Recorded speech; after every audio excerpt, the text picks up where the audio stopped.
উচ্চ মাধ্যমিক ছাত্রছাত্রীর জন্য একটা ছোট্ট ইন্টিগ্রেশন খুবই গুরুত্বপূর্ণ। তো দেখো আমি এখানে লিখেছি integration of cos x minus cos two x divided by 1 - cos x dx. তো 2012-তে আর 2020-তে আসছিল, ঠিক আছে, খুবই গুরুত্বপূর্ণ অঙ্ক।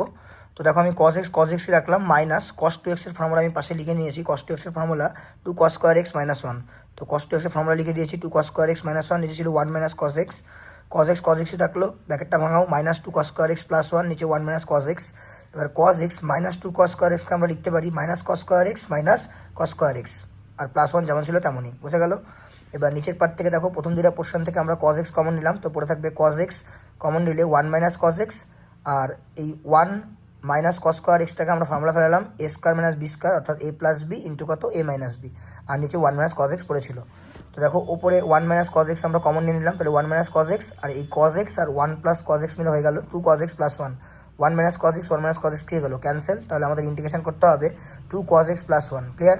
এবার আমরা যদি ইন্টিগ্রেশনটাকে আলাদাভাবে লিখি, তাহলে দুইবারে কমন যাবে, তাহলে cos x এর ইন্টিগ্রেশন dx, আর 1 অর্থাৎ dx এর ইন্টিগ্রেশন, অর্থাৎ 2 থাকলো। cos x এর ইন্টিগ্রেশন আমরা জানি sin x, আর dx এর ইন্টিগ্রেশন কি জানি আমরা x, আর +c একটা লিখতে হয়, কারণ c মানে হচ্ছে সমকলন ধ্রুবক। বুঝে গেল? দেখে নাও ভালো করে।